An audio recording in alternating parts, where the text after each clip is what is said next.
Hey, what's up, everybody? This is Charles Sabanson, and welcome you guys to another episode of the DREAMERSPRO show, where we cover everything from sports, hot topics, classic debates, entertainment. We give you guys a fresh perspective on things and how we see them. Today, we got an absolutely ridiculous show for you guys. Before we get into it, please make sure you like the video and subscribe to the channel. Also, be sure to follow me on Instagram. My handle is CTABANZ. Check out the channel on Instagram as well, DREAMERSPRO, and check out our podcast that we got pinned below.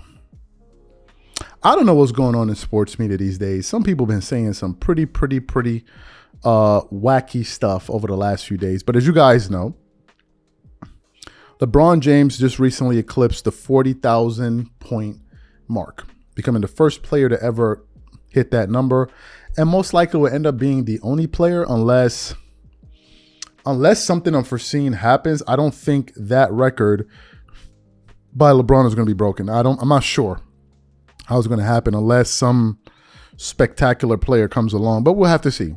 But I'm not sure it's going to be broken. So anyway, he hit that milestone, and they were discussing this on ESPN, where the worldwide leader in twerking it up all over the place for LeBron James. So it was a segment featuring Malika Andrews, Stephen A. Smith, former Warriors, I believe, general manager, if I'm not mistaken, Bob Myers, and Kendrick Perkins. Now, Kendrick Perkins has this love-hate relationship with LeBron. He recently called out LeBron James on the internet for being passive-aggressive on Twitter. Because when LeBron was talking about these dumbass podcasts after Joel Embiid got injured, Kendrick Perkins was like, LeBron, put a name on it. And then funny enough, heading into that game, into tip-off, the crew was there live at Crypto.com arena. And it was Stephen A. Smith, the people I just mentioned. And LeBron came over, and the first person he went over to greet was Kendrick Perkins. But like they were kind of like, he put him in a chokehold, but playfully, he said hello to everyone there, right? So in the studio, they were discussing the game and all of that. And Stephen A. Smith said his part. Everyone said their part. And then it came time for Kendrick Perkins to say his two-piece. And as Kendrick Perkins was talking, Kendrick Perkins then flippantly says, LeBron breaking his records and blah, blah, blah, blah, blah, blah, blah. And that's the reason why the Lakers need to put up a statue of him in front of Crypto.com arena. Now, for those of you who may not believe that Kendrick Perkins actually said it, especially lifelong Laker fans, I want to quickly play what Kendrick Perkins had to say here, and I'm going to come back and continue on with the madness. Take a listen to what Kendrick Perkins had to say here. Get ready to start scoping the statue for LeBron outside of Crypto.com arena. That's what, okay? 40,000 points done in the Lakers uniform. Passing Kareem when he passed him up in the Lakers uniform. Winning an NBA championship in the Lakers uniform. Winning a Finals MVP in the Lakers uniform. What else can I say about the man? The GOAT. So you heard what Kendrick Perkins had to say. Kendrick Perkins believes that LeBron James should have his jersey retired, not his jersey, a statue of him in front of the Lakers arena, because he scored 40,000 points, which he didn't. He scored like a few thousand points in the Laker jersey. He won them the championship in 2020 in the Orlando bubble. And because of those two things, and he broke Kareem's record, because of those three things, the Lakers should should give him a statue outside of Staples Center. Let me go through a list of some players that have statues in front of Staples Center. Some Lakers. Magic Johnson. Does he ring a bell? Played 13 years for the Lakers. Won 5 championships. Does he ring a bell? Greatest point guard of all time? He has one. Who has another one? Shaquille O'Neal. He played 8 seasons with the Lakers, won 3 championships in a row. He had a 3-peat, 3 Finals MVPs. Does he ring a bell? Kareem Abdul-Jabbar won 5 championships with the Lakers, played 14 seasons with the Lakers. He has a champion. He has a statue. Jerry West played 14 years for the Lakers. He won them an NBA championship in 1972 and a Finals MVP. Does that ring a bell? Elgin Baylor.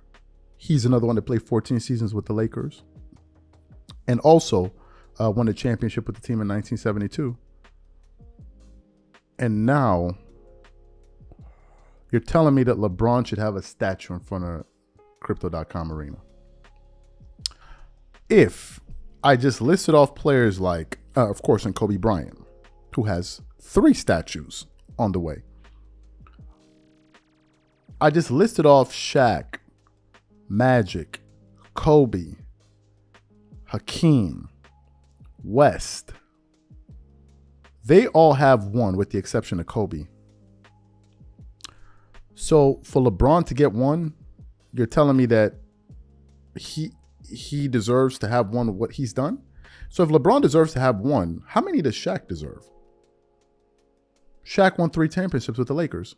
How many statues should he have? How many statues should Magic Johnson have? We know Kobe's going to have 3. We know that.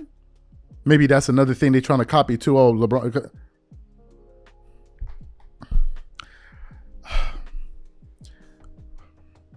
I personally believe that these people are saying this to be irritants. Sports media has too much of this going on, man. Like, I think we're getting to the point where the level of ridiculousness within the sports media space is starting to become a little bit alarming. It's like we're saying anything at this point. Someone sent me a clip of Jamal Crawford when somebody was comparing an NBA player to Michael Jordan, and he's like, what are we doing? What are we doing? People just wake up in the morning and they just start saying anything. Like, if LeBron gets a statue, what does that do to the value of a statue? What does it do?